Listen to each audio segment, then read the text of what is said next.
जितने भी धर्मपिता हुए, किसी ने भी शास्त्र नहीं उठाया, उन्होंने ओरली समझाया। किंतु यह वीरेंद्र देव दीक्षित अपने को ईश्वर कहता है और मुरली को उठाकर पढ़ता है, और जब इनसे पूछा जाए कि आप ओरली क्यों नहीं सुनाते, आप मुरली को पढ़ते क्यों हैं, तब इनका अजीब बच्चों जैसा जवाब रहता है। ये कहता है कि मैं कहाँ मुरली पढ़ता हूँ, ब्रह्मा मेरे में प्रवेश होकर मुरली पढ़ता है और शिव समझाता है। ऐसे ही बच्चों की तरह तर्क देकर ये लोगों को बेवकूफ़ बनाता है। समझने की बात है कि जिसमें स्वयं ईश्वर प्रवेश हो, जिन्हें तीनों लोकों का ज्ञान रहता है, उसे किसी भी तरह का शास्त्र उठाने की दरकार नहीं होती है। तब वीरेंद्र देव दीक्षित ये कह के लोगों को बेवकूफ़ बनाएगा कि यह तो समझाने का पाठ है ना, इसीलिए पढ़ के समझाते हैं। फिर से बड़ा ही बच्चों जैसा जवाब इनका रहता है। अब आप ही सोचिए कि यदि आपको गायत्री मंत्र याद हो, तो क्या गायत्री मंत्र का अर्थ बताने के लिए आपको गायत्री मंत्र किताब से पढ़ के उसका अर्थ बताना ज़रूरी होगा, या आप बिना किताब के ही गायत्री मंत्र सुना पाएंगे और अर्थ बता पाएंगे? निश्चित रूप में आपको किताब उठाकर गायत्री मंत्र नहीं पढ़ना पड़ेगा जब पहले से ही आपको गायत्री मंत्र याद होगी। वैसे ही शिव सदैव ही स्मृति स्वरूप है, उन्हें सब कुछ हमेशा से ही याद रहता है, इसीलिए उनको अपनी ही मुरली को समझाने के लिए मुरली पढ़ने की ज़रूरत नहीं है या किसी भी तरह के किताब या शास्त्र उठाने की ज़रूरत है। और आजकल के जो अच्छे अध्यापक होते हैं, बड़े बड़े प्रोफेसर होते हैं, वो भी किताब को नहीं उठाते, तुलसीदास कबीर के दोहे ओरली समझाते हैं, और ये तो ईश्वर हैं, ये तो ज्ञान के सागर हैं।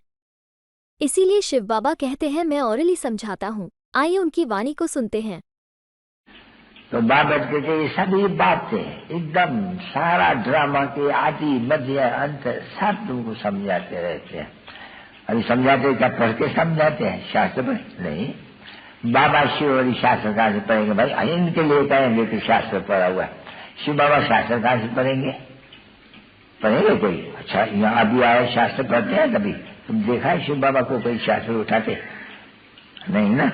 तो वो तो है ही नॉलेजफुल, वो सृष्टि के आदि मध्यंत को जानते हैं, इसलिए वो बात करके तुम बच्चों को ओरली समझाते रहते हैं रोज, और नई नई बातें सब समझाते रहते हैं, किस्म किस्म की कैसे अच्छे चित्र बनाए समझाने के लिए। शिव बाबा ने कह दिया कि शिव बाबा ओरली समझाते हैं। समझाने के लिए भी उनको शास्त्र उठाने की दरकार नहीं है। आप जानते होंगे कि जब बाप दादा यानी शिव और ब्रह्मा दोनों कंबाइन जब गुलजार दादी में प्रवेश करते थे, तब भी उन्होंने किसी भी तरह का शास्त्र या मुरली नहीं उठाए, उन्होंने ओरली समझाया। इससे साबित होता है कि ना तो ब्रह्मा को और ना ही शिव को शास्त्र उठाने की दरकार है।